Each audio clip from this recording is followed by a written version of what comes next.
The following podcast contains strong language and alternative facts. Follow us on Facebook and Twitter at Heel Podcast.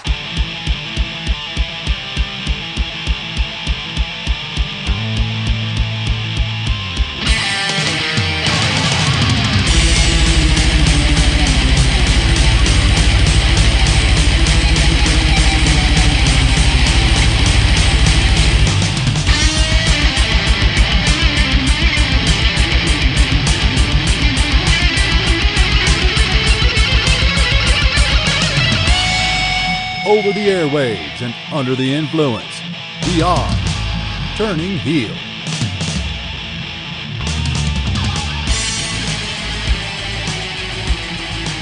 Hello, Internet, and welcome to Turning Heel Podcast with me, the Grizz. And with me, as always, is Chris motherfucking Hughes. How do you do? Another insane week in the world of wrestling. This week has been fucking mental. There is literally no other way to describe it than fucking mental. Non-stop. Like, literal non-stop. Even today, there's major breaking news and stuff going on. Indeed. Even fucking shit from Raw. Oh, I actually, bone to pick. What? How come you've seen Raw already? Because I was watching it, I was getting ready. And have you seen all of Raw? Maybe. So it took you 2 hours and at least 20 minutes to get ready. Yes. Well, I had to get fed first. That was the most important part. Okay, fair enough. I'll give you that. Like, yeah, it did take ages to get ready to go over here, but... Yes, just a tad. But I did need to get fed, and I did need to get clothes and all that sort. So, like, part of it's justified. Part of it was me just being lazy. I do a hard job where I'm walking about all day, all afternoon, even. So I need a wee bit of chill out time. I can't just be running about everywhere. Never done a hard day's work in your life. Psh, bullshit. You get paid to learn. Yeah, college. Paid to learn. I don't quite get paid to learn. Yeah, you do. You get given money for free. No, You I don't even don't. need to show up. No, I don't. How don't you? It's a fuck. You need to pay it back. Bullshit. Half the people that went to fucking college and university have died before they paid back their college tuition, or whatever you call it. Depends how much you earn. Exactly. So you can go to college or university, get a buttload of money off our fucking taxpayers, us people that are working a fucking proper job, and then they don't need to pay it back if they don't get a job that pays them enough money. Then what would be the point in going? Exactly. That's why I So, asked. so for the purpose of saving 20 quid a month, I would rather have a job earning less than 18. Nah, no chance. Yeah. I look at all you university people working at McDonald's. You don't even need to pay any of that back because McDonald's doesn't pay you enough. That's why you're going on strike. Okay, Grizz, calm down. We're going on strike soon. You're not getting your mail. That new game that you want, you better order it now because it may not come. Just as long as it deliver fucking Pokemon to me on Friday, that's all I care about. Well, we're making the decision within the next week or two, so you'll probably get your game in time. Just as long as I've got Pokemon waiting for me on Friday morning, when I come in for college, then I'm happy. You know, I personally don't get to pick whether or not your game comes. Yeah, well, fucking you better make sure it does. Prick. Okay, anyone in the Burnside delivery depot in Chris Hughes? Hey, don't be giving out the location as to where I live. Oh yeah. Hey, just Google Burnside. There's probably about 1 million Burnsides. There's only one Burnside, Glasgow, and everyone knows we are. Nobody knew we were in Glasgow. Yeah, they do. You just need to listen to our accents for a fucking start. Well, we've just always implied that we lived in Scotland. We never implied we lived in Glasgow. And I've always said fucking, oh, I could just get an 18 at the garage, which is 20 minutes away from my house, Right, so, to see ICW. so people Fuck know. it, fuck, I localise my location as well. Yeah, exactly. You made it Bastard. even worse. Bastard. You've told people how to get to your house now. Shit. Do you know what? See if anyone wants to go for a party, just fucking do it, man. Aye, give us a bell when you're coming over, and maybe I'll come over and we could record a podcast. Totally. Yeah. Fuck it. You might not be living here much longer. Yeah, well, that's true. That's true. If I get my way. Now we're gonna have a proper party. Oh yeah, totally. A naked podcast party. No, that's not happening. So I don't know why I keep saying, "Oh, like I'm gutted about that." I really don't want. I know I'm starting to get quite concerned. Like all you really want to do is see my junk. Please, don't flatter yourself. Yeah, I ain't no Charlie Garrett or Charlie Sterling. Which, well, no, Charlie Garrett's a completely different person from Charlie Sterling. Oh, okay, fair enough. Yeah, let's just say. Oh, actually, well, it depends if you find them attractive. If you find them attractive, Google them. You may be surprised what you may find. That was supposed to be an inside joke just for me, you, and Robert, but no, you've got in. Hey, if he's recording himself doing miscellaneous things on the internet and putting it up there for people to see, he wants people to see it. Well, that's true. Yeah, that's true. I love how it's been the return of miscellaneous. Anyway, how have you been since the last episode? Well, I've been rough since the last episode, like yesterday, but doing alright now. Getting there. I've got fucking a bad cough again, which I thought was a bit clear, but you know, I'm a fighter. Next week we're going to be recording our 1 year extravaganza. Anniversary. Extravaganza. Extravaganza. Grenza? What the fuck does that mean? Anyway. Basically, it's not going to be any different than any other episode. Yeah, we're just going to open it by saying, "Way, we're a year old." Alright. I'll keep saying, "God, we're so old now. Back in my day, you used to never be able to hear me." Yeah. Oh, Now people can listen to you on demand, Grizz. Yeah. On demand. Do you know what we should do? We should play our old crappy theme, like at the beginning. I Next don't week. even know if I've still got it. With no intro or anything. It's just this crazy song that just plays, just guitar. Yeah, I like that, man. I know. It's I fun. like that. But See, to be honest, it still would be our intro. See, the only reason it isn't, because see, when I was getting the dubbing done for the voice, I could not for the life of me find the file. I got it from one of these like royalty-free websites, and for some reason I couldn't find the same fucking theme, so I had to change it, and that's why we have the theme we have now. Oh, I thought you just thought that we needed an upgrade. No, I just couldn't find the original file. There you go, inside podcasting. Yep, and I hadn't saved it, which was when I learned my first lesson of running a podcast. Save everything. Yes, Back buy a up new hard everything. drive and put everything on that hard drive. Shit. There's some podcasts I listen to where like one of the hosts goes on about like he keeps a copy of every podcast, and so he has like a hard drive just full of just the podcasts that he's done, and they're over like 600 episodes. Imagine we made it to that. Yeah. If you haven't fucking beat me to death by then. I think we're more likely going to beat you to death. Anyway, shall we talk some wrestling? I guess. There's fucking loads. There's loads to talk about this week. Why would I come on a wrestling podcast and not want to talk about wrestling? Sadly, we need to open it with some bad news. Yeah, bad and sad news, but Yep. you know what? Like, we'll get past this, show our respects, and then it's all nice and uphill from here. Yep. So what I'll do is I'll run through the story and then we'll talk about the man himself after that. So yeah, unfortunately, Bobby the Brain Heenan passed away at the age of 73. The news was first broke publicly by Jim Ross, which is very strange that it was Jim Ross that broke it publicly. I kind of think he didn't mean to. He tweeted that the news of Bobby the Brain Heenan's passing today gutted me. I loved our time together. No one ever did it better than the Wheeze. Which is quite a nice wee tribute there. Yeah. Pro Wrestling Sheet's reporting that Heenan's daughter told those closest to him via Facebook that he'd passed, which is obviously where Jim Ross had got it from. And although he'd been very sick, the passing was still sudden. Okay. Which, given that he's been ill since, 2004? Yeah, he's been ill for a long time. Like, it must have been a very, very quick, not downfall, but you know what I mean? Yeah. What's the word I'm looking for? Deterioration. Yeah. That's what I'm looking for, yeah. Begin with a D. Yeah, plenty of wrestlers, backstage personalities, past and present, have sent tweets out. We can't go through all of them because if we did, it'd take forever. But we'll just cover the most notable one, which was from Vince McMahon, who tweeted, "One of the greatest managers and announcers in WWE history. Our thoughts are with the Heenan family." Absolutely. Yep. You might have seen like we put little tributes for Heenan ourselves, nothing major or anything like that, but showing the guy a little bit of respect because Damn well fucking earned it in this business. Oh, absolutely. Like I've said it numerous times on this podcast, Royal Rumble 92 is my favourite event, and a large part of that is because of Heenan's commentary. It's a skirt! It's a skirt!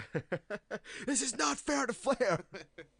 The guy was class. Just never failed to like make himself look like a fucking idiot to make everybody else like fucking happy.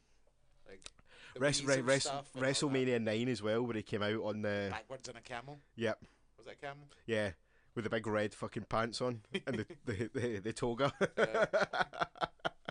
Fucking brilliant. Bobby Heenan was great. Him in the weasel outfit and all that. Yeah. Excellent. And it's just a shame to see how poor or how ill he got.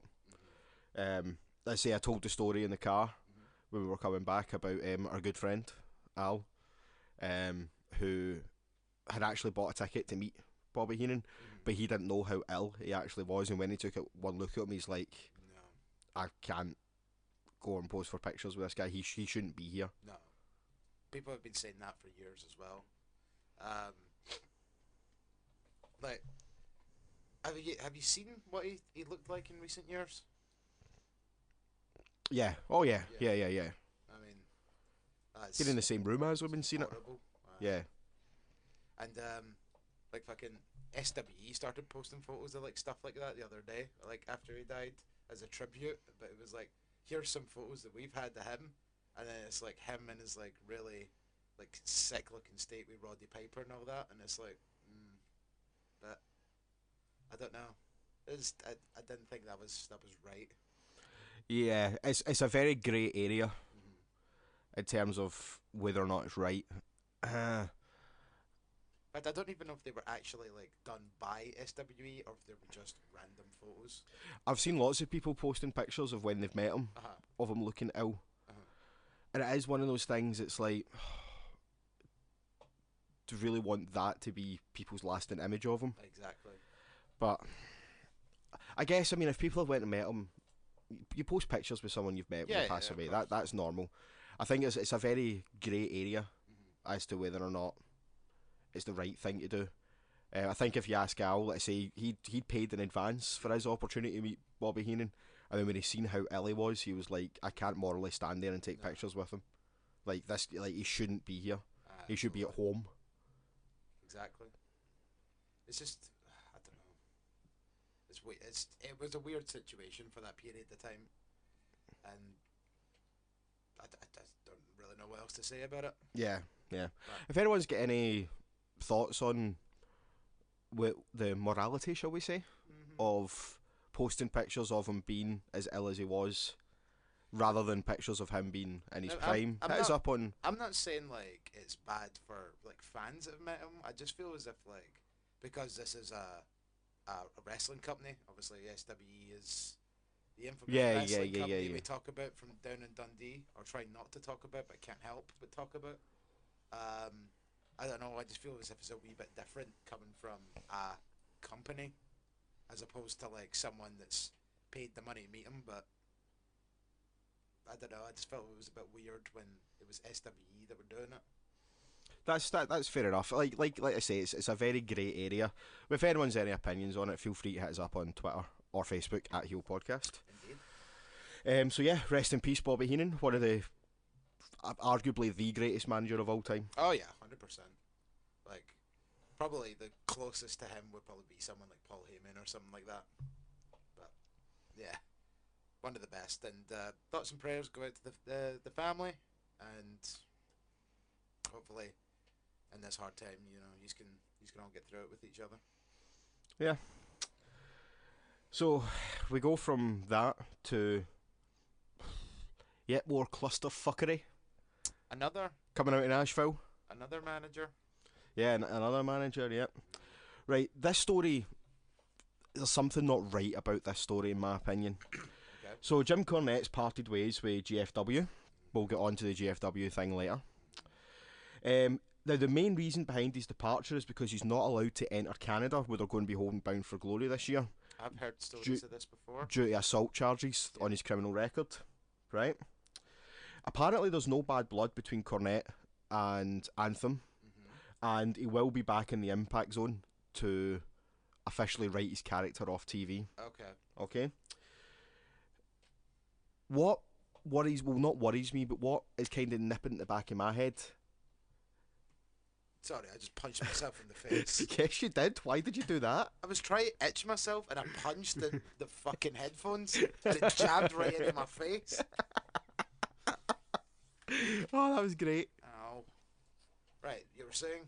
Yeah, so what's weird about this is he's not able to attend one show. I know, so why Is that a reason to leave an entire company? Yeah, unless they're really planning, you know, in 2018 to do, like, a lot of shows in Canada or some shit like that. Well, one explanation that makes the most sense to me is that now that Jeff Jarrett's left the company, that they're perhaps not looking to have an authority figure on TV, that they want to take it in a different direction, and that could be the explanation as to why he isn't there anymore. But it's just making it look bad, the fact that they constantly have like about 4 different fucking authority figures coming in and out and in and out. Like, let's face it, Bruce Pritchard wasn't on GFW TV for that long. Like, it was a handful of months, and then Jim Cornette came in, fired him, and now Jim Cornette's out within 2 months. But the reason behind Jim Cornette coming in and firing Bruce Pritchard,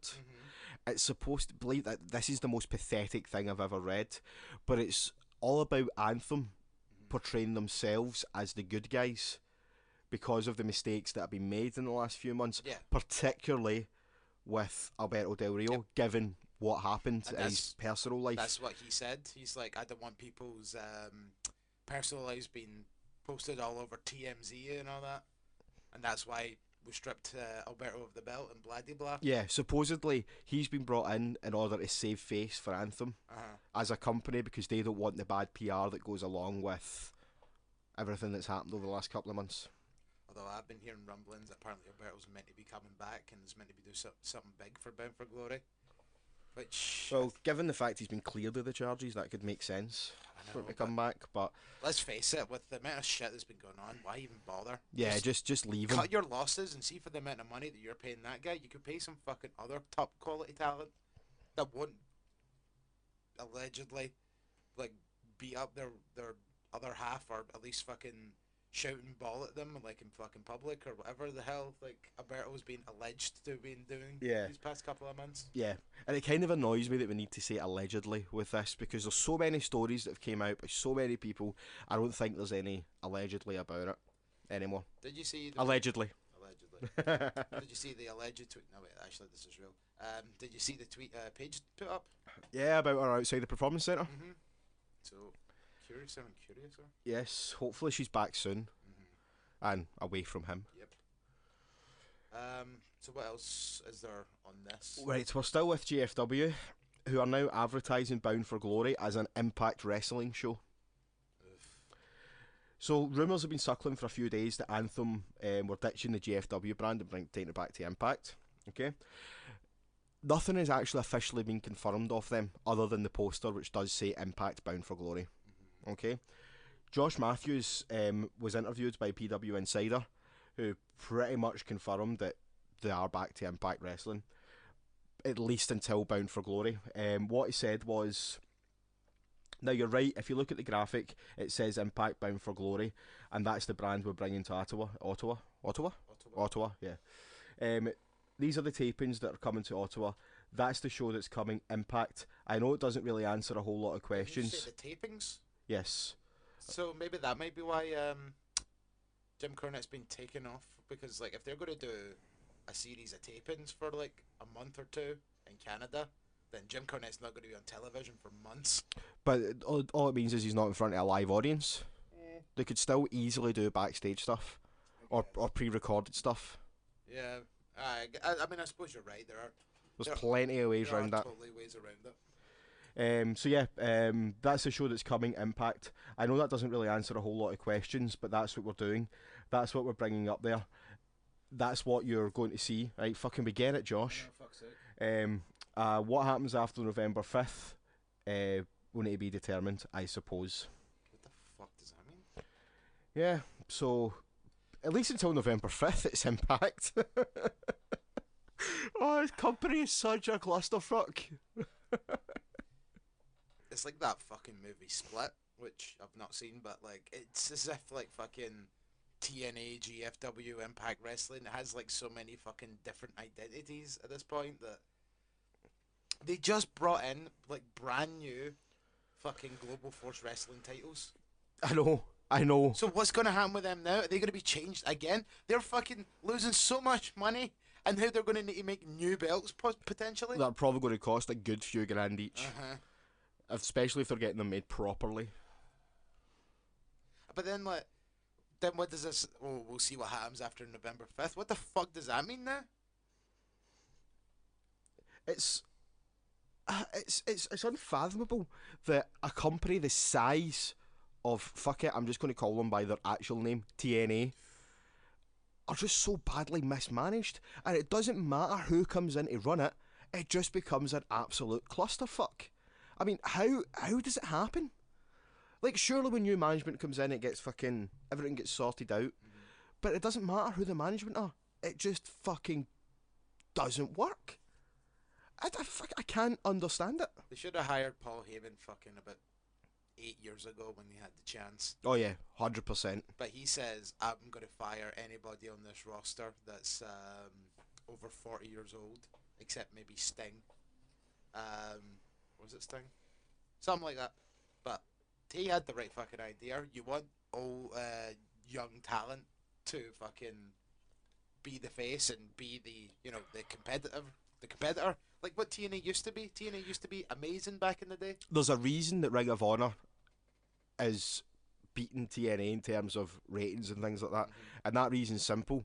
You watch Ring of Honor and you'll see lots of new talent that you've not already had shoved down your throat by You have E. like a very small, minute handful that can still go of former WWE guys like in Cody and. See, I think Bully Ray. I think Bully Ray. Yes, I agree with you. I think Cody's different, whereas Cody, He is still young. yeah, and he was never pushed down our throat by WWE at any point. Yeah, You know I didn't mean it like that. But Yeah, I know. Like, Cody's gonna go into Ring of Honor with a point to prove. yeah. Especially coming from the family that he comes from. Well, he has now, isn't he? He's the Yeah, oh champion. yeah, absolutely. He was coming in with a point to prove, so yeah, I think he kind of falls out with that category. But like say Bully Ray and stuff like that, coming in and they're not relating him to being Bully Ray or Bubba Ray Dudley or the 9-time World Tag Team Champion or whatever he is. 28. Aye. Like they're not relating back to that, and that was TNA's problem. They bring in these WWE guys and kind of want you to go, hey, remember this guy I remember from WWE? Yeah. From that company up north, as they always say. And it's like, fucking, just don't relate back. Mention them. Yeah. Just don't mention them. Like, we know who you are.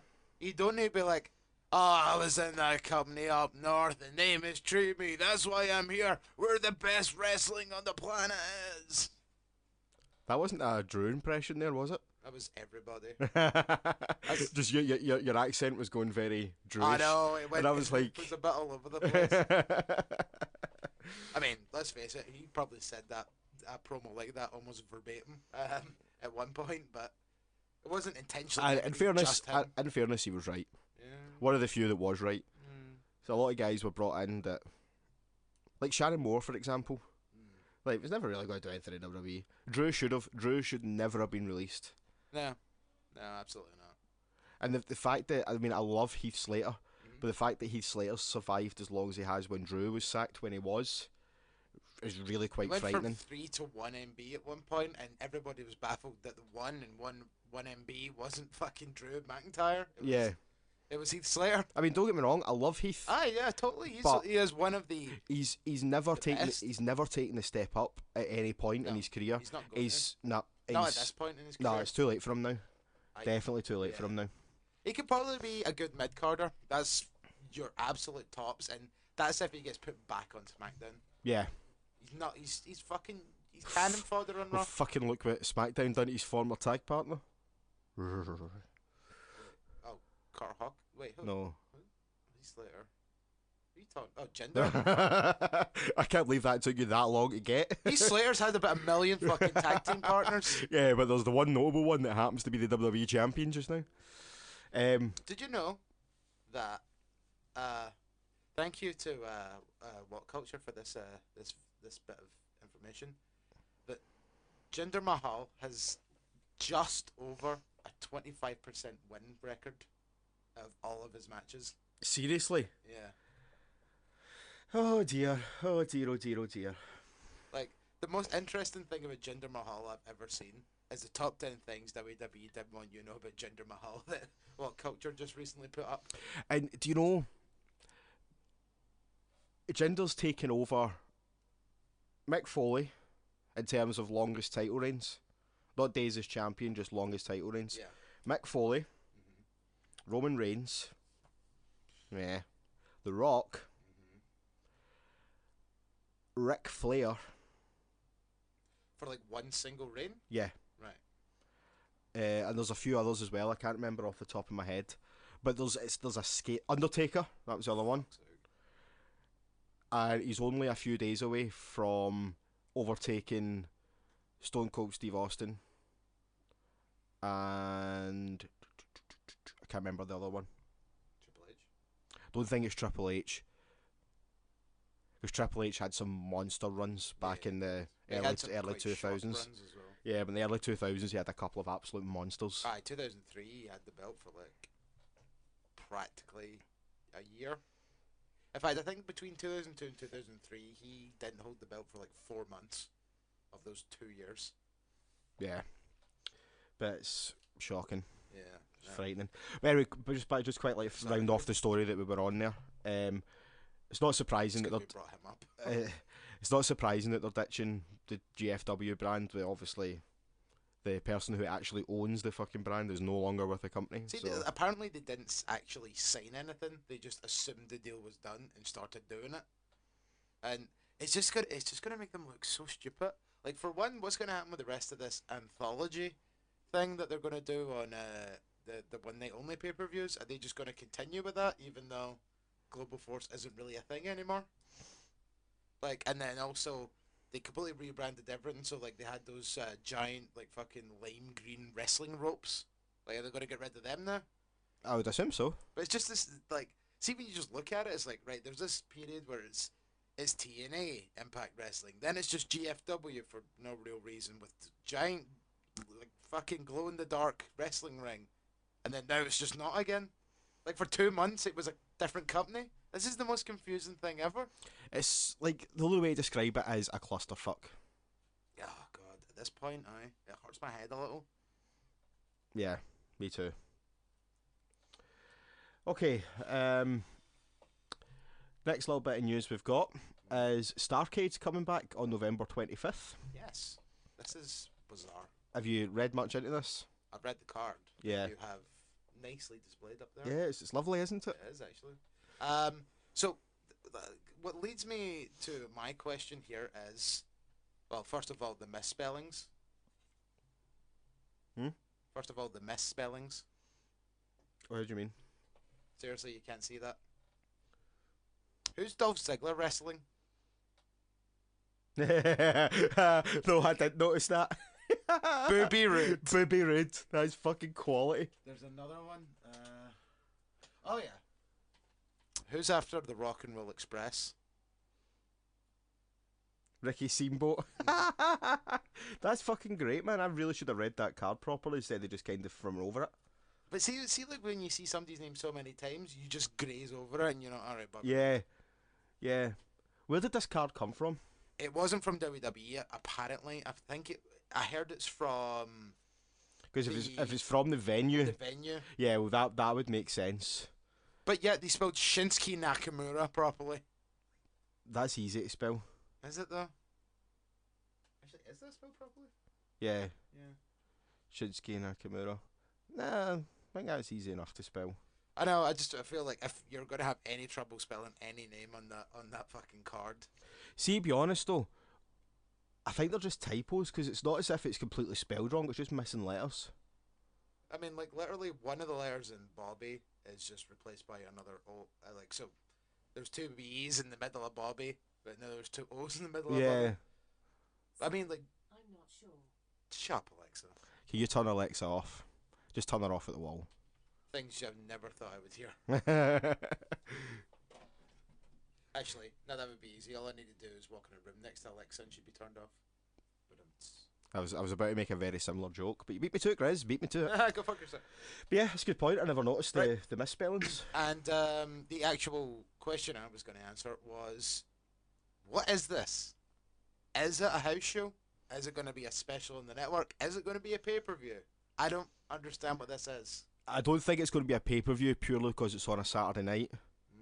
But it would make sense for it being a network special. They haven't done one of those in a while.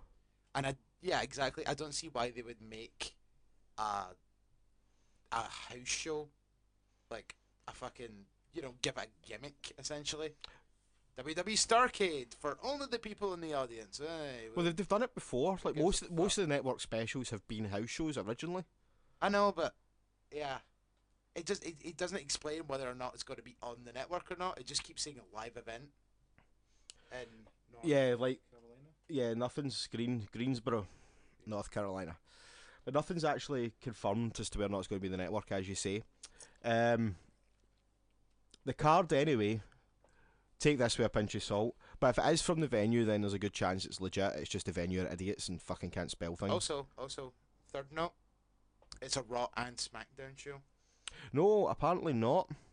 Apparently it is a SmackDown brand show. Wait, why did I read that as Raw and SmackDown? I beg your pudding. That is SmackDown? Because the Hardy Boys are there. That's it. But they're kind of listed as along with the other special guests. Do you know what I mean? So we've got a WWE Championship Steel Cage match. Go from the bottom to the top. Okay, fair enough. So we're going to have special appearances from the Hardy Boys, the Rock and Roll Express, and Ricky Steamboat. Yeah. Or as we know him, Ricky Steamboat. The Dragon. And many more. Yeah. Bobby Roode. Bobby Roode versus Dolph Ziggler. And that's actually, I was reading that off the thing. That's not me just making one of those bad jokes. Like yeah, that does say Bobby Roode. When I call her Sasha Banks. Versus Dolph Ziggler. Sami Zayn versus Kevin Owens in a grudge match. I like how they've put it down as a grudge match. It's very 80s. Yeah. Also, can we talk about... in fact, all these matches have got very 80s sounding names. Well, Starcade was... Yeah, I know. I know that. So I like how they're throwing it back. Can we also quickly talk about Bobby Roode versus Dolph Ziggler? Clearly, that's the feud that we were building up to on television with Dolph Ziggler doing all this fucking jargon. Possibly. Because he keeps talking about, all I need to do is come out to a song that people can sing and wear a flashy jacket. And it's like, well, you just explained Bobby Roode down to a T, haven't you? Yeah, good point. The Usos versus New Day for the 7,823rd time. The matches are good though. I know. I'm not bored of it yet. I'm not complaining about the quality of the matches. I'm just saying And this is a SmackDown Tag Team Championship Texas Tornado match. Ooh, I love a good tornado match. Yep. Next up, we've got a United States Championship Triple Threat. AJ Styles versus Baron Corbin versus Rusev. I like the fact that they're putting Rusev in there. I like that Rusev's, so hopefully we might be getting some more Rusev on TV soon. Well, he says he needs to break a legend, which he didn't bother doing. Yep. Maybe the legend's AJ Styles. Yeah, potentially. Next, we have a SmackDown Women's Championship Steel Cage match. Steel Cage? North Carolina's own Charlotte Flair! Versus Natalya. The cat woman. The very unlikable Natalya. The crazy cat lady. And the main event of the evening, we've got WWE Championship Steel Cage match. So 2 Steel Cage matches. Again, it's almost very 80s. It's almost TNA Lockdown. Where every match happens in a cage. Shinsuke Nakamura versus Jinder Mahal with the Singh brothers. Ugh. Hopefully by this point is Shinsuke Nakamura defending the title. Cards have yet to change. Yep. Nice wee NK sign there, I like that. There's also rumours as well that, well, not rumours as such, it did happen, that Cody Rhodes has been invited to compete on the show. Interesting. But to me, it looks like he's not being invited like that. Basically what happened was Cody put a tweet out saying that if WWE are going to book a show and call it Starcade, with obviously Dusty being synonymous with Starcade, the very least they could do is book Goldust on it. Well, that's even more interesting because of something they haven't done Raw. And Have you seen that? no, we'll get to that in a second. Okay. And Michael Hayes replied to him, basically saying, "Well, why don't you come down and team with your brother?" But to me, that sounded like a jib at him rather than an invite. But why couldn't they do something like that for one night? I mean, WWE's loaning out fucking talent left and right. Like, why not just have fucking Cody Rhodes show up for one night? He could be dashing again. Come out to whoa. You're only smoking mirrors. Or even at the very least, if you want to make that match non-televised, you know, have it as a dark match, event. And like, if you are going to show this thing on the network, just be like, "Oh, Shinsuke Nakamura is still the WWE champion. Da-da-da. Thank you for joining us. Good night." And then Nakamura gets out the ring, and it's like, "Ladies and gentlemen, we have one more match." Whoa! Nah, see, I think if they were going to do that, Man. they'd have to. It would be great if Cody and Goldust came out as Cody and Dustin Rhodes. I need to tell you about this now. To the American Dream theme. I need to tell you about this now then. Is he now Dustin Rhodes? So he was backstage at one point, had his back to the camera, and then Kurt goes like, "Goldust, what can I do for you?" He turned round, no face paint. He's like, "Right, I want a match against Bray Wyatt, but I'm not talking to you as Goldust. I'm talking to you about the man behind the paint. I'm talking to you as Dustin Rhodes." And then he came out, wrestled the match, and he's Goldust fucking onesie because, I mean, he's old. You don't really want to see him in trunks, do you? But he didn't have the face paint on. Wrestled the whole match against Bray Wyatt without face paint. He was ring announced as Dustin Rhodes, and all Interesting. That so, I mean, the fact that you say that and that just happened on Raw makes it more interesting. Yeah, absolutely. As to, like, you know, your kind of idea could potentially maybe happen. Yeah, I mean that's really interesting. Mm-hmm. I've been shouting for Goldust to become Dustin Rhodes for a long time though. I know, at this point, like, Goldust, let's just leave the fucking Goldust gimmick back in the early 90s, back when it was big. Back when it was relevant. Yeah, that too. Right, so our last bit of news for this week is news that broke earlier on today. We have really limited information on this, so we might not talk about it forever. Mm-hmm. But I know a bit more about what culture than you do, so I can kind of, as a fan, I guess, of their thing a wee bit, like, I can probably tell you how kind of important this information's about to be. Oh no, I know how important it is because I know that all these guys are pretty much their main on-screen talent for WCPW. Like, yeah. I know that. So What Culture today have announced that Adam Blumpied, is that how you pronounce it? Blumpier. In fact, actually, why don't you take it? You can probably pronounce those names. Adam Blumpier, Adam Pacitti, Ross I don't know. Tweedle. Sam Driver and Jack King have all left What Culture, or will be leaving What Culture in the coming weeks to pursue other projects. What Culture would like to thank them and yada yada yada. You know the rest. Yeah. Cheers for your service. But the main thing is, like, why are they leaving? Allegedly. Okay, this stretches back for quite a number of weeks. Mm-hmm. Anybody that watches What Culture or WCPW will know that Kenny McIntosh was a talent on there. A few months ago, Kenny left What Culture and pretty much put them to the sword on his podcast. Didn't we kind of gloss over this? A little bit. It happened? A little bit, yeah. Basically put them to the sword on his podcast that he wasn't being paid. He was being asked to do ridiculous hours and then never receiving the compensation for his time doing whatever they're asking him to do. Yeah. So this happened and the world moved on. And then this news came out today. Now, as far as I'm aware, as of this point in time we were recording, none of the talents mentioned have said anything. Have said anything. Right. Okay, none of them have said anything. However, numerous former What Culture employees have now basically taken to Twitter, basically backing up everything that Kenny said. Yeah. About in terms of they were asked to work ridiculous hours, they were never being paid properly for them, they were never being paid on time. Because see, to be honest, like, these are all the people that worked for What Culture WWE channel, so just the wrestling channel, but they work... No, not all. All these people did, yes. Yeah, that's what I'm saying. But all these people coming out are just people that have worked for What No, but Culture in general. what I'm saying is, What Culture is so much bigger than just, you know, WCPW and the wrestling What Culture channel. It's a whole group of, like, there's like that gaming channel, a movie channel, Yep. all that stuff, and they work over all these areas. Some obviously a lot more than others. Like I know Blompier used to do like gaming videos and some movie videos and all that sort of stuff. So he had a lot on his plate.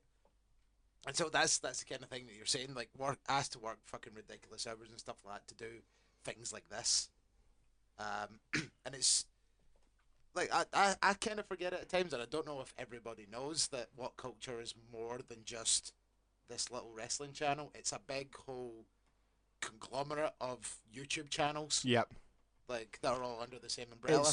It's very similar to a podcasting network. It's a YouTube network essentially. So you look at like Cave Comedy Radio that has like fucking 8 or 9 different podcasts under it. Who no longer exist. Yeah, no, it's now Last Podcast Network they're called now, yeah. But yeah, so this is still like a developing story, so there's not much we know about it. I'm sure that Kenny on his podcast will... Yes, it'll be interesting to hear what he has to say. We'll talk about this, so definitely be listening in that episode. I'll keep an eye out on What Culture YouTube and all that, and I'll see what happens. Because I did notice that recently Chelsea, who was a photographer and all that for ICW for a period of time, she's just essentially taken over Jack's job, who's on that list, presenting Fast Count or something like that. So clearly they're already getting quick on replacing people. Yeah. Well, a lot of people, from what I've seen, have killed their What Culture Extra subscriptions today. Aye. Because of based all this that's coming out, and it's not just the wrestling side of What Culture. There's plenty of other journalists that are coming out and saying that they were never paid for stuff they did with What Culture either. And it's all the blame has been laid firmly on the doorstep of the guy that owns What Culture. Not going to say his name because it's technically blasphemy, or not blasphemy. What's No. Okay. Fuck, what's what I'm looking for? Slander. It's technically slander. Slender man.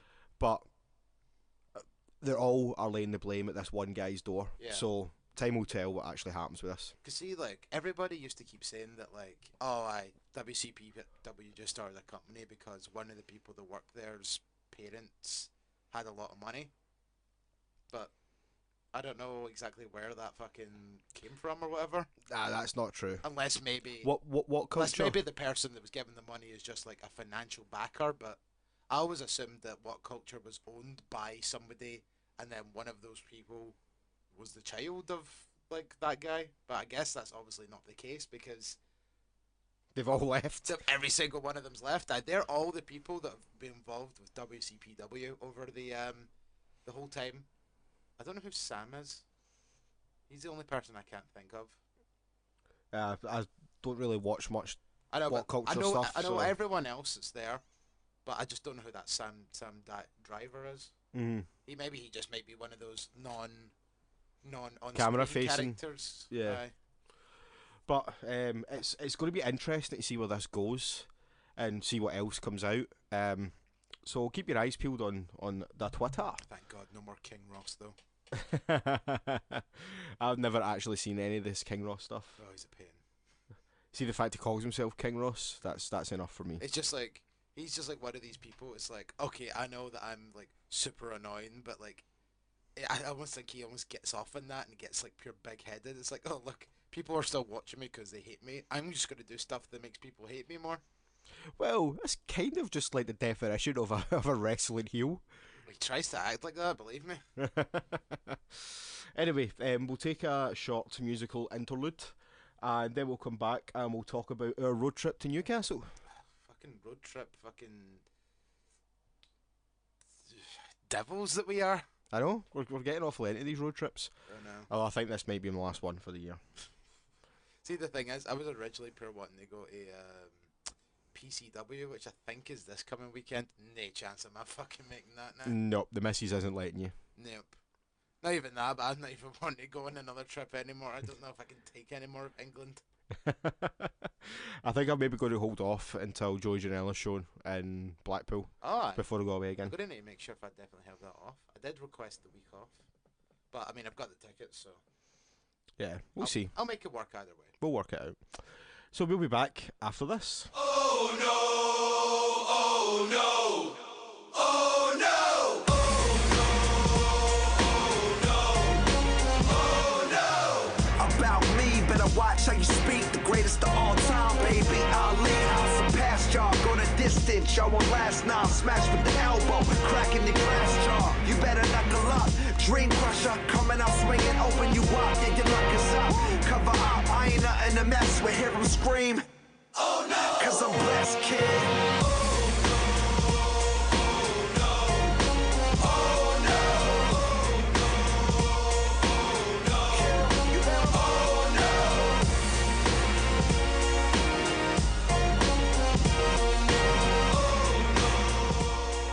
And we are back. Hey. Well, hello there. Nice to see you. How you doing? Did you hear about this? Fucking Jay Leno. So, what are we going to talk about next? Next, we're going to talk about our wee venture to Newcastle on Sunday. Yeah, very last minute and fucking hilarious. Yep. Really good fun. Yep. You may remember on, was it last week's episode or the week before? It was last week's, I'm sure. Last week's where we put out a begging call to anyone that listens to the podcast Yeah. that drives that would be up for going to Newcastle. And we more or less begged our good friend Robert Davison to do it. Well, on podcast, and then I just received a little mail during the week saying, still want to lift? And I was like, I actually said to him, like, I'm going to need to check with my other half and Kat whether or not we can do it, but yeah. Yeah, so that ended up happening. So thank you very much for the lift, Robert. Yes. You're a gentleman and a scholar, as always. Indeed. He let us do all sorts of things in the car. Yep. Beveraging? Mainly beveraging. Yes.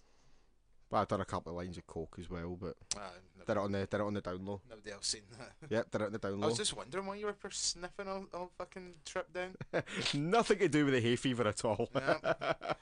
That's your cover. I've got a hay fever. It's really hay fever out here. Yeah. I'm really glad we went down to this show because I really enjoyed it. It's the first ISW show in a long time that I can say I actually enjoyed beginning to end Absolutely. because everything I wanted to happen happened. Aye. Well, that too. Particularly one particular thing which we'll get to in a bit. All Which, the absolute guff that some ICW shows have wasn't there. yeah, which was great. Except Ruby Davey. No. He was there, but his Exactly, his that's- segment was interesting. That's what I'm talking about. Mm. The plot thickens. Uh, Okay, so the opening match was originally supposed to be Wolfgang versus Kid Fight. yeah. But Took about 30 seconds for that to not happen. yeah, Davey Blaze and the wee man came out and tried to put a beat down on the Purge and Wolfgang, and the match then became 8-man. Somehow. Yeah, because DCT was there for some reason. Yeah, DCT just shows up because he has nothing fucking else to do. Oh no, is he not still feuding with Blaze? I guess. It must be. God, that fucking feud's been going on since like Batamania? Was it Batamania? I think so. Yeah. So the match ended up being Wolfgang, DCT, and the Purge, which is Crowbar and Stevie James for people who don't know. DCT in his horrendous fucking singlets. Against Kid Fight, Lou King Sharp, Krieger, and Davey Blaze. Krieger? Whatever. I think it's Krieger. I think I'm right. Stop whispering. It's fucking creepy when you whisper. Right, okay, well, we'll settle that argument later. The match was won by Team Wolfgang. Whoop whoop. Oh, who was on NXT this past week? As in, like, last Wednesday. Yeah. Good match with Peter B. Dunne. Peter B. Dunne. Yeah. What's the B stand for? Bruiserweight? Yeah. didn't mean that at all. But Peter Bruiserweight Dunn. Have you seen any of his Halloween merch that he's bringing out? No. It's fucking awesome. Show me it all. I'll show you when we finish. And then buy it for me. Cause yeah, I'm not buying yet. I'm poor. I'm not buying yet. Buy me for Christmas. Because then it'll be totally out of date and fucking useless. And it may be cheap by then. So the next segment, Mark Dallas came out and informed the crowd that he wasn't going to reinstate Bram. Yay! For his beatdown on Ravy Davey. Ravy Davey then came out and basically was like, no, I want him back, I want him back, I want him back. I want to fight him. Mark Dallas then said that he would reinstate Bram. However, for Ravy Davies' own safety, he cannot retaliate against Bram. It is over. If Bram comes back, he doesn't go anywhere near him. Ravy Davey then said he couldn't do that and barged past Dallas, kind of going shoulder to shoulder with him. Like a pure dickhead shove, like you get me. And did Dallas lose his fucking mind? And I love I love when Dallas gets that fucking angry. Yep. Like, it's fucking great. So Dallas then said that he's built this British wrestling scene that exists, which is a very arguable point. I mean, was doing it before Progress. Yep. And it is bigger than pretty much every other Scottish, at least, company. Probably bigger than most English as well. And very... Not all English, but most English. So Dallas said that he built this, and he's fed up being spoken down to by his talent. He's fed up especially being treated... people that were like fucking a year into their career. Yeah. I think he said something along those lines as well. Yeah. And basically what he said was, fuck it, Bram is reinstated. You know what, Davey? You're suspended. And Davey was then dragged out by security, much to my absolute fucking joy. Oh, the two of us fucking almost broke down in tears. We were that happy. It was the best. But the sad thing is, he's probably going to be back in time to fight Bram at Fear and Loathing. Do you know what the worst thing is? I can see him like try to come in with like a fucking Burberry wrestling mask or something like that. Like, to be like, I'm not Ravy Davey. Oh, for fuck's sake. Fuck, I didn't even think of that. Cheers, something guys. stupid like that's gonna happen because fucking Ravy Davey is stupid because he's shite. Okay, so ICW Women's Championship, Casey defeated Little Miss Roxy by pinfall. I missed most of this match because I went for a pee. Actually, it wasn't that long. It wasn't. I really quite like Little Miss Roxy. This is the first time I've ever got to see her. She's like a MILF Alexa Bliss. Is she a MILF? Well, she looks older than Alexa. Doesn't make her a MILF. I don't know. It was a joke, right? Go along with it, Chris. She needs to have a kid to be a MILF. Clearly you don't watch porn. No, that would be a cougar. Nah. Yeah, an older woman. Yeah, no, and by definition, yes, you are correct. So, but I don't think she's old enough to be a cougar if you type in the word MILF into Pornhub, very rarely are any children mentioned. Really? Practically every porno I've seen that involves MILFs, it's like, oh, hey, my friend, I need to go, but you can hang about here for a bit. Oh, hey, mom with giant tits, I'm going out for a bit. Bye. Oh, and now that he's gone, maybe we could have a little fun ourselves. For fuck's sake, did you have to do the actions? Yes. Just to make you super uncomfortable. Yeah, fucking job well done, prick. Yeah, so enjoy that the next time that you're fucking watching porn, and all you think of me is, fucking stop it! Oh god, he's touching his crotch. Ba-dang, ba-dang. I quit. I finally broke him. Yeah, I did quite like what little I seen of Little Miss Roxy though. She's, I've never seen her before. And I didn't realise that my fucking excited scream was that recognisable that Casey ran over to me just to purposely high-five me, and it's like, I didn't really do anything. I just did it for everyone. I forgot about that actually, yeah. She pointed at you on the way out as well. Yeah! And then she came out, she's like, and I was like, fuck. I didn't realise I was that recognisable. Yeah, you do have a voice that carries, shall we say. Yeah. I know, that's clearly why I know that Red Lightning knows what our voice sounds like. Yep. Especially after the I'm last time. so interested to hear fucking the commentary that he did at the end of the show. Because me and you were the only two people fucking chatting for Cassius Ohno. And he was obviously right beside us doing commentary, so he absolutely heard that. And as you say, he knows your voice. There was one point where I definitely just went, "Shut the fuck up, Lightning." And then he was like, "Did somebody just tell me you fucking shut up?" Oh, I love Red Lightning. I don't. But I don't know him as his real person in this. I just know the character. And I hate the character. Next up, we had Polo Promotions versus the Kings of the North. I went and done miscellaneous activities during this. That sounds like you went for a wank. Yeah. I didn't do that. You went for a shite, didn't you? You went smoking? I don't know. I can't remember what I did. There was one thing about this match that kind of like made me a little bit uncomfortable. That being, Kings of the North are Nazis. They're not Nazis. Then why did they do the Nazi salute during their It's entrance? not a Nazi salute. It's what's called the Red Hand of Ulster.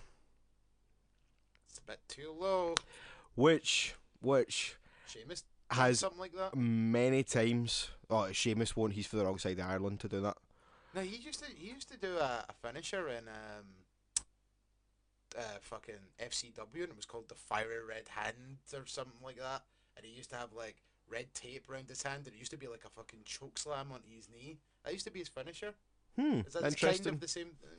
Maybe the same difference. See, But WWE are racist, so they don't know which part of Ireland he's from. there's a very grey line there because Sheamus is obviously from the Republic, and Ulster is in the North, hence Kings of the North. But the Red Hand of Ulster is very commonly mistaken as a Nazi salute, but It's a bit higher, I guess. Some of the people who do a Red Hand salute, yeah, it is a bit higher, yeah. But there is a lot of evidence to suggest that the Red Hand of Ulster comes from a Nazi salute. It's something that you're going to offend someone if you get properly into talking about it. Especially on like a medium like a podcast that's meant to be about wrestling, because there is fucking very real feelings when it comes to this particular. And to be honest, I think it's a bit of a dick move for them to use it in the first place, A little bit. considering that I think thousands of people throughout history have died because of that fucking salute. Yeah, there was a fucking. Regardless of whether or not it's a fucking Nazi salute or a Red Hand of Ulster. Have you seen that fucking video of a guy just knocking a Nazi the fuck out over the weekend? Yeah, I seen it. That was great. Fucking stupid arsehole wearing a fucking Nazi thing on Swastika. his, like, swastika. I meant the actual like band thing, whatever you fucking call that. Wearing that like over his clothing and all that, and like, he just got knocked the fuck out. But he was probably like, whoa, when the guy started to approach him, and then he was like that, and then the other guy was just like, punch!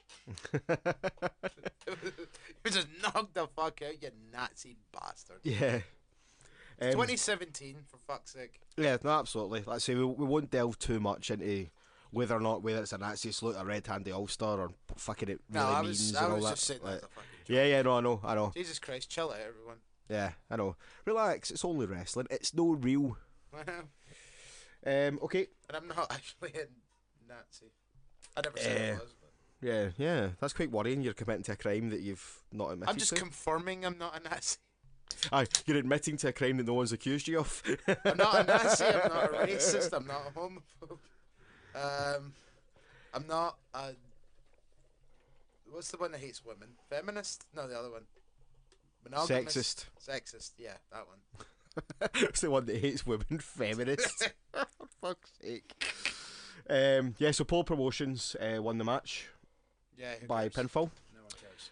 Next up we had then they announced, we want you at the Hydro. Fucking, they're going to win again, aren't they? Oh, yeah, I forgot about that. I'm so sick of Polo Promotions. Just break them up already. They tried to... Do you know what? I don't even think I told you. Like, do you know what happened at the Shug's house party that I was at? They were in a 3-on-2 match against the Marauders. I seen it. And 8 fucking people came out to help him, including Simon Cassidy. And I fucking lost my chunk.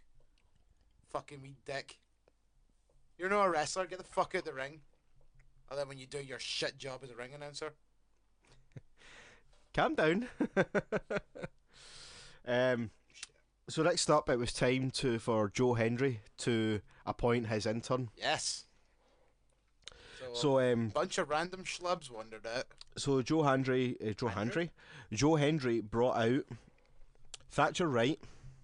Not Timothy Thatcher. the rubber set. He's like, that's Timothy Thatcher. It's like, Timothy Thatcher's not British. I was so confused. I know. Thatcher Wright. Ah. Who also has a very controversial gimmick, shall we say. Oh, really? Well, Thatcher, I'm going to guess. I don't really know anything about Margaret Thatcher or whatever, but she was plastered in the back of his fucking waistcoat. Yeah. We'll talk about that off air as well. Xander. I'm not entirely sure who that is, even though I was there. Just Xander? Yeah, just Xander. Where does it say that? Leighton Buzzard, Hey, Sakib Ali, who was with Donny T and Prince Assad, and they were the finalists for his internship. So he set up a match between the 4 of them to hand their CV to him, and he placed it in a bin. And whoever was able to get into the bin and retrieve their CV and then hand it to him would win. Yep. So this was fucking hilarious, because they all got a chance to speak at first, and Buzzard like whipped off his jacket and was like, "I want you to be the local hero," and he was wearing a fucking Joe Henry t-shirt that was about 8 million sizes too big for him. Oh, it was horrendously big on it. So that funny. literally must have been the only one they had left. I think I get the feeling they're probably like, no, give him like a triple XL. It will look hilarious because he's tiny. And he was kind of rocking the comedy gimmick throughout this, though. Oh yeah, because like of the next segment that happened when the match started, he just stood there, just hands like a fucking footballer would when someone's about to take a penalty. Just stood there. Free kick. Well. Free kick. Okay, whatever. I don't fucking watch that piece of shit. Apparently, it's only the goalkeeper in front of you. A free kick, you have other players in front of you. Every day's a school day, Chris. Mm-hmm. Basically, he was standing there protecting his boss. Yeah, just stood there, watched everyone else beat the shit out of each other, and then he just kind of looked at Joe Henry and was like, "Here's my CV. Here." And then Joe Henry was like, "Here's your winner!" And then he scrunched up everyone else's CV and kept making fucking Buzzard pour out the trash and then pick it back up, then pour it out again, then pick it back up again. Joe Hendry also referred to him as Clayton instead of Leighton. I don't know if you noticed that. Oh, Clayton Buzzard. That's his. He was like, "What was your name again?" Clayton. And he's like, "No, it's Clayton." We'll go with Clayton. Yeah, so Clayton Buzzard is Joe Hendry's intern, so see where that goes. Funnily enough, he was the last person we saw in Glasgow before we left to go to London. Yes, and his work. Mm-hmm. His little pub right next to Buchanan bus station. You know, shout out to him that's clearly not listening. Yeah, I know. Shout out to him. Fuck it. You know how like you get these advertisements on web pages? Advertisements? Right, like you can kind of tell that I've been looking at buying new podcasting equipment, going by my recommended. At least it's not sex robots. Yeah, yet. Once they perfect Alexa, I'd put the sex add-on in there. Wake up again. So the Filthy Generation, Stevie Boy, Aspen Faith, and Lewis Girvin. Against Legion, Chris Renfrew, Mikey Whiplash, and Michael Dante. There was a fucking sick spot. I don't even use the term sick, but I want to use it on this occasion, where fucking Renfrew took a tombstone off the apron through a table. That was terrifying. Well, how about the fucking start of this match though? They all fought up near the rampway, and then everyone started doing dives off the ramp, and then the fucking barricade just got closer and closer and closer. Yeah. We ended up like fucking sardines in the corner. Aye. And the security's like... oh, the security's like, go to move, and it's like, we have nowhere else to go. Where the fuck do you want us to go? Fuck's sake. Get them to stop jumping on each other. That's what the ring's for. Yeah, but this match was just absolute chaos. The Filthy Generation won by pinning Mikey Whiplash. Yeah. After the match, Whiplash got on the mic, and Renfrew was still outside the ring, recovering from that fucking mental tombstone. Pronounced dead at the scene. And Whippy started shouting at Renfrew, "This is your fault. You had one job. You have one job. You had one job. I can't trust you. This is all your fault. Get in this ring. Get in this ring." Renfrew had a chair with him. So Renfrew got a chair. He came in the ring, got pretty close to Whippy, and Whiplash said to him, "Now do what you know you have to do. Go on, do it, do it, do it, do it." Beat the shit out of fucking Michael Dante. Yep, Renfrew turned round and knocked Michael Dante the fuck out with the chair, and beat the shit out of him. I don't get what's going on here. This is weird. They're in a faction, but everyone keeps beating each other up. In fact, well, Mikey Whiplash keeps beating people up. Well, I can kind of get it because it's kind of like a cult sort of thing, where he's trying to get in the head of everybody, therefore he beats them up. We all know about Dante's cults. out. Dante is absolutely out. Right, Not coming back. No, Dante's out. Maybe I'm thinking too far ahead and overthinking this, but I am so excited for the prospect of Legion versus Legion at the Hydro. No, you mean the Sumerian Death Squad? Okay, yeah, Sumerian Death Squad versus Legion. Because Whippy's turning Legion into something that was, and he's talking about Legion as if he is Legion, when he was never anything to do with the creation of Legion. He was brought back from the dead by Tommy End, who's now known as Aleister Black. What? Brought back from the dead and made to team up with Dante and him. Yeah, so it was. So it would make Sumerian Death Squad then evolved into Legion, but I keep going to call him Michael because Michael Dante, but I mean Mikey Whiplash. Yeah. Like, I guess he thinks he's Legion because when Tommy End left ICW, Dante just kind of disappeared shortly after as well. Dante got injured though, I think, because he's had been around in a while. Yeah. I remember it was at like a handful of shows just after Tommy End left, but like they weren't really Legion-y after that. Yeah. And then when Mikey Whiplash came back, it almost seemed as if he was convinced that he was still Legion. He was still, you know, in the frame of mind and the faith and all that of what Legion stood for, when everyone else kind of went their own separate ways. So, but it'd be interesting to see this. If it does end up being Sumerian Death Squad versus Legion, I mean that fucking ticket sold. I'm still not completely sold on going to the Hydro yet. What? Far from it. You don't want to see RVD? But if this match gets announced, back in, I'm there with bells on. So even if it's just announced like Michael Dante and oh yeah, just for the prospect that it could be, and then fucking Ravy Davy comes out. Don't even joke about that, man. Don't even joke about that. So next up we do had. you know what would be fucking cool though? If Ravy Davy came out and then he was like doing his fucking bullshit on the apron, like, alright, oh everybody, alright troops, and then his music just went down now. And then Aleister Black just came out, fade to black, and then just leave fucking Ravy Davy there to die on the ramp. Like, just leave him there for the rest of the night. It would be great. Was there not something said about Fade to Black? Yeah, Robert was telling us, like... Oh, yeah, that's right. It wasn't show, actually at the... It was at the garage show, yeah. At the garage show before it, he says something along the lines of, oh yeah, in Newcastle you will fade to black. So that's why we were starting to speculate that it may have been like an 8-person tag or an 8-man tag. Or and do you know what completely blows my mind? We were talking about Aleister Black being in an ICW show in a couple of months, and it is so very possible. We're just talking about it so casually. Can you believe we're in a world where we're talking about people that are signed to WWE being on fucking ICW shows, and there's a very real possibility it could happen. Yeah. Wait till we talk about that main event. Yeah, well, exactly. Fucking happened on this show. Mm-hmm. Well, technically it happened fucking twice in this show. Tag titles. Anyway, we'll get to it. Oh yeah. He's a rugby player, isn't he? What? The fuck are you talking about? The Kings. Oh, wait a Tag minute. title match. Oh yeah. Sorry, man, I'm losing my fucking plot here.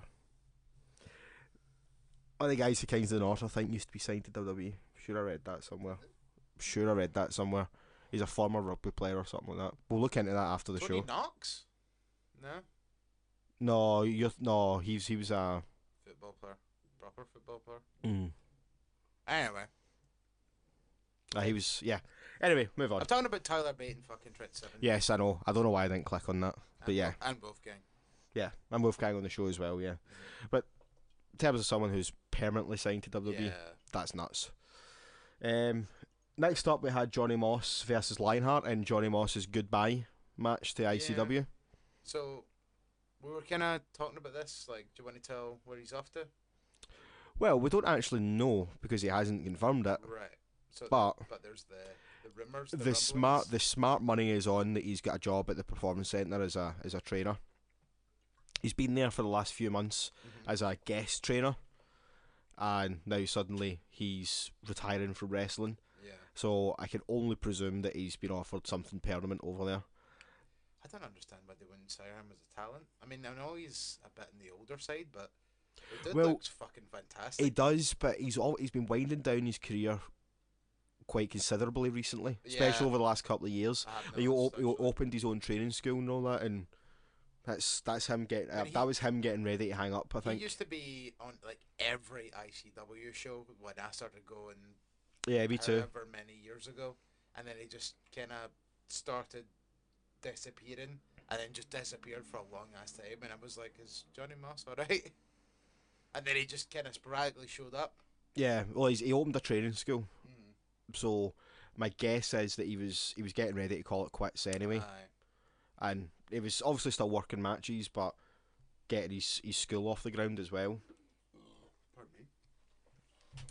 Yeah. So, yeah. But this was it was a really good match, hell of a match, and but the fucking ending and the amount of fucking respect was amazing for that guy.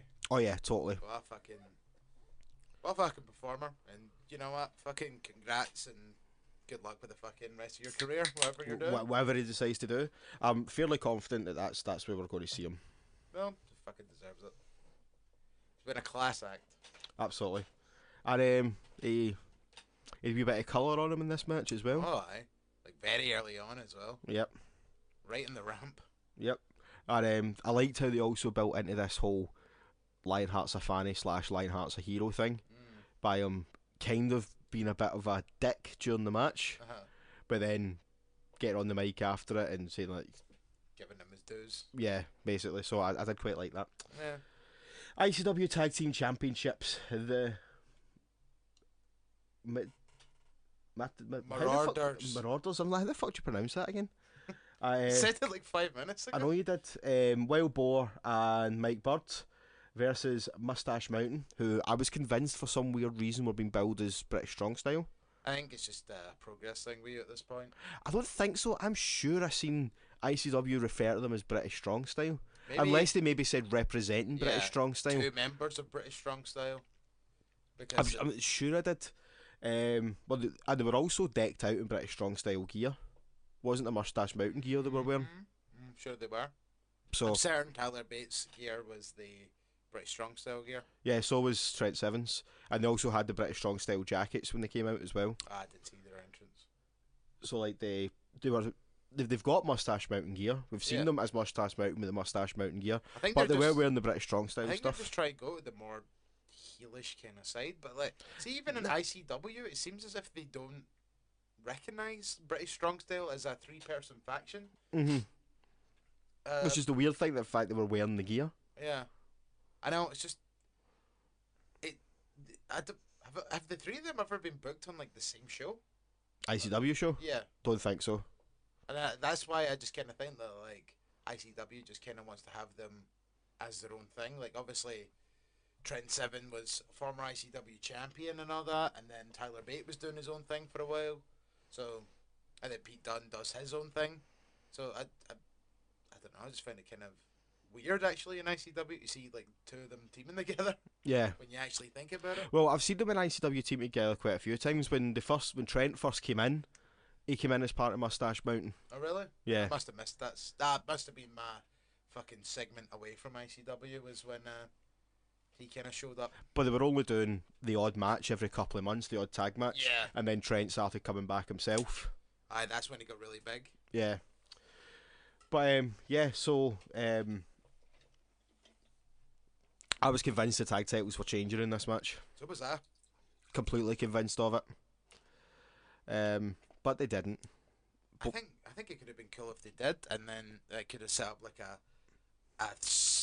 three team triple threat tag match or something like that. Yeah. British Strong Style defend against Bird and Boar, who are getting their fucking rematch, and Polo Promotions that have challenged the then tag team champions. Do you know what I was just thinking there? I wonder if WWE doesn't want them to refer to them as British Strong Style. Maybe. It would make sense, because they probably want their guys to have their personas that WWE have obviously got for them. I mean, clearly Pete Dunne does it like more than anyone else. Like, I know, like, that's practically Pete Dunne's gimmick anyway, but I just get the feeling ever since I've seen him at the UK Championship tournament, like, that's the Pete Dunne that I see everywhere. Yeah. Just, yeah. But yeah, that could potentially be it.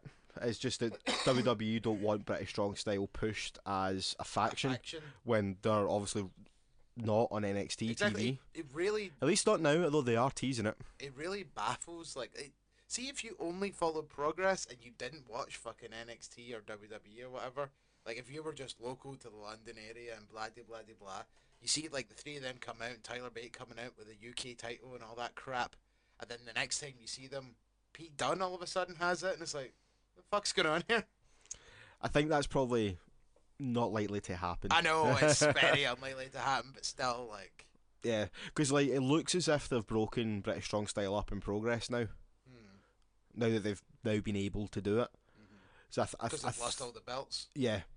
I think probably WWE don't want them pushed on the stuff that they're involved in as being a faction. And I think Progress have only got away with it because they were such a big part of the Progress storylines at the time. Yeah. That they can't just break them up. Yeah. It would make no sense. Yeah. But now they have a reason to break them up. Yeah. Well, by the sounds of things, Pete Dunne lost his belt, and he can blame it on. No, the sounds of things, Pete Dunne's done with Progress for now. How He posted a very nice tweet, which he doesn't normally do because Pete Dunne's really good at staying in character. Yeah. Basically talking about the Wembley show and saying that it's been great to be part of the company and all that, blah blah blah. So never actually said that he's leaving, but it wouldn't surprise me if he is, because it tends to happen when long-standing champions lose the belt. They go away for a few months. Yeah. To then ultimately come back fresh and different and new. Jimmy Havoc did the same thing when he lost the title. Unfortunately, he got injured elsewhere and was away far longer than I think they ever intended him to be. Yeah, but I think Jim Small was mentioning it before that when Jimmy was meant to lose when he lost the belt, he was meant to go away for a little bit. That's probably why he had that, like, fucking... Because that was a long tour of, like, Australia he was meant to do. Yeah. Was it like a fucking 2-3 weeks or something? And that's also after he lost the title, he made his return to ICW. Yeah. Not long after that as well. So he was going to stay away from Progress for a bit. Yeah. And then, the fucking injury happened. Yeah. So I think it's maybe more to just do, because, say, Progress do tend to do that. Marty Scurll as well, after he lost, he's pretty much disappeared for Progress. Yeah. The only one that hasn't really disappeared... William Ever. Yeah. He had the belt for like a month. Yeah. It's not really long running. Plus, he's a product of Progress's training school, so he's hardly going to be going anywhere. And there's only so many places he can go, apparently. Yes, that's a very unfair comment to say, but yes, you are right. I mean, I'm not slandering it, but I'm referencing the story that you previously told. Yeah. If you want to know what we're talking about and you don't know, check out Jim Smallman's podcast, Tuesday Night Jaw meets Pastor William Ever. And So there you go. yeah, you'll know what we're talking about. Main event time. The main event. The Iron King and ICW champion, Joseph Coffey, versus Oh no! Oh no! Oh no! Cassius Ohno. Boom. The knockout artist. Yeah, what was it? Was Specialist? Was it Simon Cassidy called him? That's not his nickname. Again, can we be thrown back to WWE here? They already technically have two artists. I know, but he's. I mean, it's not really called that in like NXT, but anytime I've heard like fucking Chris Hero or Cassius Ohno, he's always been the knockout artist. Yeah. I'm pretty sure it says knockout artist in his theme tune as well. Yeah. We played it earlier, so you might have picked up on that. But I'm pretty sure it says something like the knockout artist, he's hard to kill or something like that. So have a wee ear out for that, and then tell Simon Cassidy that his Whoops. commentary style sucks. Because he does that fucking singy song bullshit again. Like, I want to win the lottery, start my own wrestling company, hire him, and then tell him, like, you see when you go out there, gonna, ring announce like a good ring announcer instead of this bullshit that you've got now. Like, he's not a bad ring announcer. Like, oh, look at me, giving him some fucking credit. It's this singy song crap that he started to develop now. And I think it sounds horrendous. Cassius, oh no! It's Cassius, oh no! That's how you fucking do it. That's how a fucking ring announcer goes. And that rant was brought to you by Lidl's own brand cider. Little £2 for 4 cans. Go really mental. Aha. But yeah, this was a really good match. Fantastic. And Joe Coffey nearly killed himself 8 minutes in. Well, not kill himself, but nearly did himself a very serious injury. Almost broke his knees. Or something like that. Yeah, basically, I'm not sure exactly where they were going with it. Like, what Joe was supposed to be doing. What I think it was, right, so Joe kind of tumbled Cassius over into the crowd. Mm-hmm. The crowd was dispersed, so clearly something was going to happen. What I think Joe was meant to do was essentially do a suicide dive over the rail onto Ono, but I think he slipped on something. That's what must have happened. See, at the time of watching it, I actually thought that it was meant to be a smart counter, and I thought Ono just kind of kicked the barricade back into Joe Coffey. But like you said, that you were like, oh no, he's fell, he's hurt himself. And then after the match, Cassius Ohno started talking about it, and he actually said, yeah, this guy fucking almost blew out his leg like fucking 8 minutes in and still powered on. So yeah, it was clearly a fucking mess up, but like obviously it's nobody's fault. I get the feeling like if anything, pardon me, I get the feeling if anything that like Joe Coffey like may have slipped on something, like maybe there was a spilled drink at ringside or something like that. Yeah, I mean that makes the most sense that he slipped. Also, there was that kinky party. Shit! So there was. I forgot about the kinky. I forgot about the kinky party. Yeah. Basically with that, like Jack Jester came out, brought out Sha Samuels, brought out a stripper, pulled an old woman from the audience that had massive tits. And then they drank a bit, so maybe that's where it. They drank, didn't they? Mm-hmm. Yeah, maybe that's what happened. Maybe they left some beverage around ringside. But I thought, looking at it again, I might be wrong, but I thought Joe slipped off the barrier. He didn't make the barrier. I thought he did, and he slipped off it. I don't know. We need to see the show again. Yeah, let's watch. Obviously, the show there was a back. lot of alcohol involved, so we're maybe just slightly remembering it slightly differently. Yeah. But I thought what happened was Joe put one foot onto the barrier, and then that foot slipped off it. I'm almost certain he didn't make the barrier. I'm certain he fell before it, like he fell into the barrier. But then, like, Well, that could be why I think he fell on the barrier if he's Yeah. fallen into it. And then I think, But I thought, again, fuck knows, we were quite far away. well, like but Ono, I thought Ono his also tried to kick the barrier. Like I think, like you said, is like maybe he was trying to save face by doing something like that. aye. And then that's why I was convinced that that's what was meant to happen. Was Joe was meant to run up to the barrier, and Ono was meant to kick it, and kind of take his legs out. But it all happened so quickly. Yeah, no, it really did. But thankfully Joe was okay, Yeah, able to continue on with the if he match. wasn't fucking okay. You know what? He Aye, fucking couldn't. scary ass bastard muscled on. Aye. What other spots were on this match? 2 referees got knocked out. Yes, Coffee just kept knocking referees out when they weren't counting 3.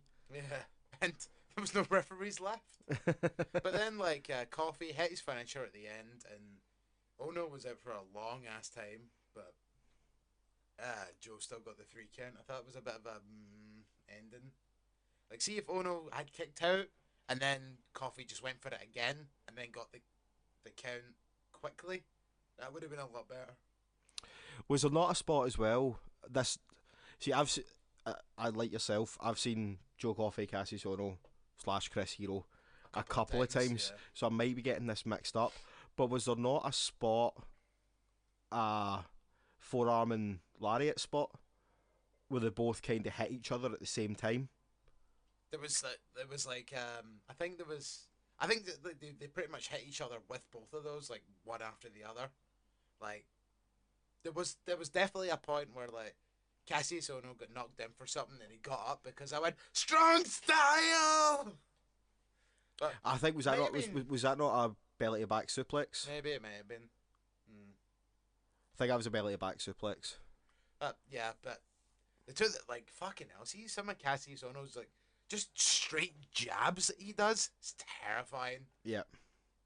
Although I really wish you would stop wearing those fucking basketball jerseys though. I know, but you know what WWE's like with their fucking body shaming. Yeah. Oh, look at that! You've got a wee bit of a podge on you. Wear a t-shirt. Well, that's how he got fired in the first place, was it not? He didn't even look like that when he got fired the first time. But I mean, for anyone that follows us, take a wee look on our podcast page because we did get a little selfie with him afterwards. Yes, we did.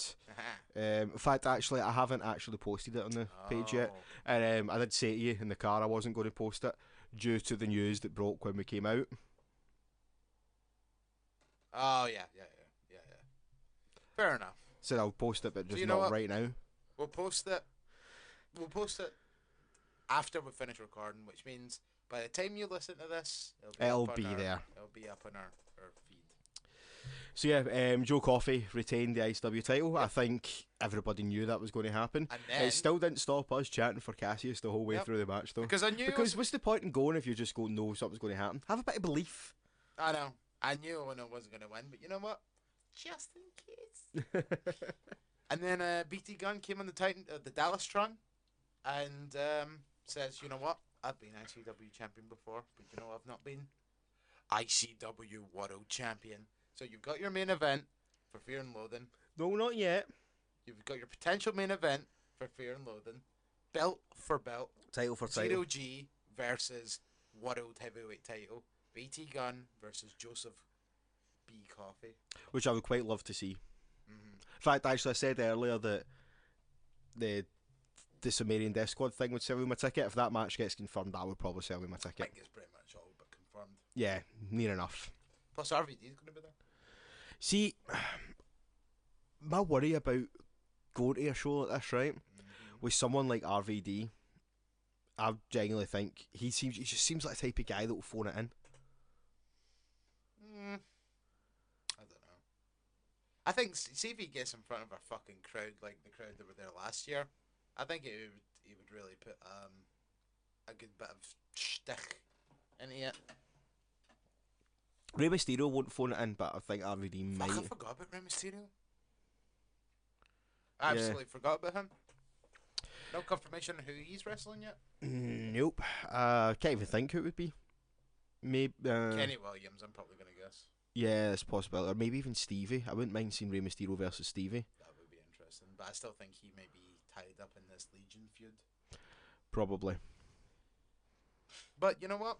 There's still about a month and a half until Fear and Loathing, so we still have plenty of time. Yeah, more than that. Near enough 2 months. When is it? November? I think it's the 25th of November. Ooh. Oh! That's like the week before Joey Janela's Jambalaya No, it's not. It'll be the 26th. Yes, it is a week before. It'll be the 26th, because Starcade's the 25th. Ooh. Interesting weekend. If Starcade ends up on the network, that could be a very good weekend. Yes, indeed. Right, Plus, considering the fact that there may be miscellaneous English people coming down. You know, like Andy Manchester. Ah, okay. And maybe his pal again. He brought his pal down last year and we became the best of friends. I don't actually think I met him last year, because I had to leave early because I had to go and fucking be a mark and come back home and grab my belt because I was wanting fucking Balor to sign it, who then wasn't even doing the meet and greet. No, like do you know what happened last year? Was we all came out and we were all trying to get a catty for fucking Survivor Series, and then like Andy was so drunk that he needed to go and eat like fucking 8 meals. So like we all came out. He got like chips and curry sauce, and then we got into town, and then he went to KFC, and we were all standing in line to get in a cat house, and he didn't fucking show up because he was fucking munching in KFC. Yeah, I remember that actually. And then like I think they tried to get in but decided not to because like we were all asleep because we went to the fucking pub we paused at like 2 in the afternoon, and we were all rat-arsed by 6. That's usually how it works. Yep. So like Andy's like, I travelled all the way down here, paid about 30 quid for my ticket. I don't remember a fucking thing. It's fucking hilarious though. I don't remember a lot either, to be honest with you. I fucking missed Balor twice. Yep. No, once. Because fucking we bought a ticket off someone on the fan group. Uh-huh. Was it the fan group? Yeah, it was the fan group. And then as it turned out, this guy had fucking reported the ticket fucking stolen. Fantastic. So the ticket was a fucking dud. Turns out the guys let us in okay, eventually. But I had to come out. I don't know why. Actually, I don't know why I had to come out. It was Paus's problem, not mine. But yeah, anyway, that's how it went down. Right, so shall we quickly run over No Mercy? Right. Start from the bottom and work to the top. Shall we do quick fire predictions? Cha-ting. Let's do this. Right, and then we'll go into detail after the show. Aye, like us. Yeah. The show after the show. Right, so Miz versus Jason Jordan. Miz. I'm going Jason Jordan. Okay. Alexa Bliss versus Sasha Banks versus Bayley versus Nia Jax versus Emma. Beg your fucking pudding? When the fuck was it announced that Bayley got added to this match? On Raw? No. Yes, it was. I didn't see that. I mean, I know Bayley returned. I've seen that, but I didn't know she got added. Oh yeah, she did get added. Interesting. And for that reason, I'm going Bayley. Oh, can I just quickly talk about that? Fucking hell, how fucking annoying is Booker T in that noise he makes? Yep. See, when you watch Raw, I swear to God, like, I've never been that close to watching wrestling on silent before. He does it so goddamn much now. It's getting, like, beyond the joke. It's creepy. It is really creepy. It's as if he's really getting off and, like, sweaty men, like, beating the shit out of each other. Yeah. You know what? I am going to go with my absolute heart. And I'm going to see Emma.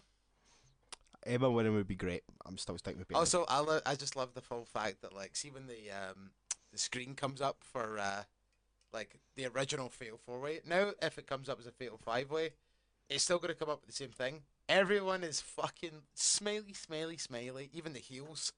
Except Emma, who's like, I'm a grumpy sexy bitch. Even like Nia Jax is like, I'm Nia Jax. I'm a bad guy. But look at my giant smile. Don't know why she's fucking, I don't know. Right. Alright, moving on. This one may be a bit more hard, maybe a bit more complicated to call for various reasons. Oh my god. Neville versus Enzo Amore. Come on now. Neville. Neville That's for what I me meant. too. Finn Balor versus Bray Wyatt. Balor. Yep. Go with Balor as well. But he's not wearing his paint this time. Oh no, wait. Is this the third match between them, isn't rubber it? match. Yeah, okay, yeah, Balor. Because like Bray Wyatt's been making the fucking big deal about wrestlers and paint and yada yada yada. So I think like Finn Balor's now going to prove I can beat you without the paint. That's not an Irish accent. I don't care. 2/3 of the Shield versus Cesaro and Sheamus. Shield. Yep, 2/3 of the Shield. John Cena versus Roman Reigns. Don't give a fuck. Roman Reigns for me. Fuck, I'll just go John Cena for the shits and gigs. And the main event of the evening. Possibly. Might actually be Cena and fucking Better Reigns. It's the main event. Fucking be. Brock Lesnar with Paul Heyman versus Braun Strowman for the Universal Championship. Please, One on the count of Braun. three. On the count of three. 1, 2, 3. Braun! Yeah, I really fucking hope Strowman wins this. I'm just genuinely excited for the car crash that this is going to be. It's going to be fucking great. It's probably only going to last about 10 minutes. Yeah, which I don't really mind. Yeah. Like, I get the feeling, do you know what the worst thing is? Like, I get the feeling, like, obviously John Cena and Roman Reigns are clearly going to go, like, fucking 25 minutes to half an hour or something like that. Yeah, more than likely. Because, I mean, there's only 7 matches in this card. This is quite a small card in comparison. There doesn't seem to be a pre-show match. Well, at least not one confirmed yet. I think if anything, it'll probably be Neville and Enzo. Nah, I don't know. I think, this is going to be main card stuff, and they're just going to announce some fucking bullshit at the last minute. Like, the club against fucking, I don't know, anybody. Is there any other fucking tag teams that club versus the Hardys? Yeah, fucking go with that. There you go. Or the club versus Beauty and the Man Beast.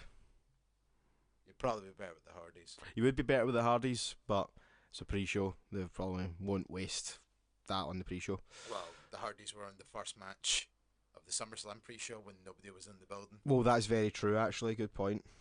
But in fairness, though, that was fucking a thrown-together match because their fucking original match went a bit tits up. The original match was meant to be Miz and Jason Jordan, wasn't it? No, the original match, yeah, and it was supposed to be the Hardys versus the Revival. But then that's right. But then, Yeah, and then injury happened. Doss. No, it was Dash, was it Scott not? Wilder or Dash Dawson. Fuck. Which one's Dawson? Which one's Dash? I know. I deliberately got their names mixed up. I know there. you did there and completely confused me.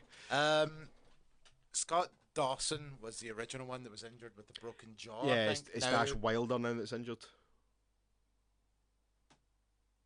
No, it's the other way about. I fucked that up. I think it was Dash Wilder.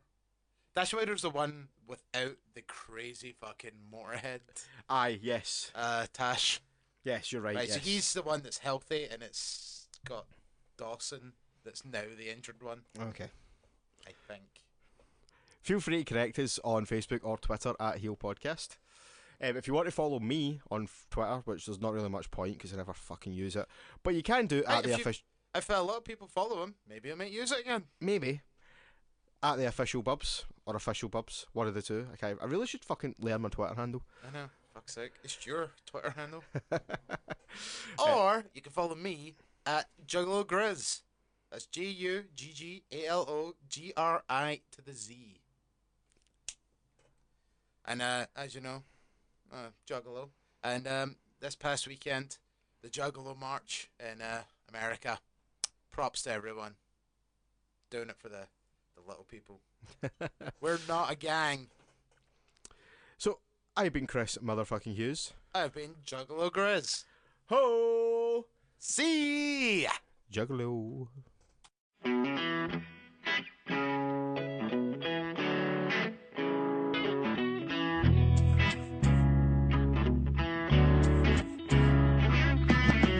Ask you this about this life we live, and let me try to swerve some of this attention you give to them distant ass relatives over Hampton. And if they really missed you so much, why don't they just call it? If you wasn't blood, would you still have love, or in fact does the blood blood make you think you have to love. Look, I probably love my family more than anybody here, but my homies are family too. Third cousins, get out of here. Who was you with when you got tattooed? And who was you tripping with when you did it mushrooms? And who the fuck threw up all over your car and then felt worse than you about the shit in the morning? Who loaned you money, homie? Who owes you cash? Who taught you how to use a bond for the glass? I don't know much, but I gotta assume that when you hit your first net, your homies was in. You talk about homies, homies. Talk about the dogs of love. Motherfucking homies, homies. My dog. Homies, homies. Talk about the dogs of love. Homies, homies. Man, that's my dog. You ever had a job that you truly despise? Like, I don't know, maybe dishwashing or fucking flipping fries. And you got this boss who think he the Don Mega because he the head manager, cheap Kelly Fry nigga. All you can vision is y'all beating him down, your homie standing on his back while you're kicking his head around. But responsibility is there, I can't lie though. I'd have been plucked his fucking eyeball out with a chicken bone. I'm crazy as fuck, I'll rip your piercings off. And now my homies are holding me back so I don't look soft. When you snuck the car out, who did you get it? And when you got color, who'd you blame this shit? Who can you relax around and scratch your balls? Homies, I'm talking about like you and yours. Homies, homies. Talk about the dogs of love. Motherfucking homies, homies. Everybody knows I'm talking about homies, homies. Talk about the dogs of love. Yeah, homies, homies. Y'all like that you can fuck up. Keep it in your drink, fuck up. You don't like me, you can fuck up. Murder with your homie, kill 'em all like Brady. Me and my homies stay tight like a noose, and if you step to one of us, you better step to the whole crew. I never knew that I could depend, that I can have some friends that's down to the very end. Well, that's my homeboys, excuse me, my family, and when we conquer the world, we macking on the galaxy. Cause sky's the limit and we ain't finished, and if my homies gon' ride, then you know I'm with it.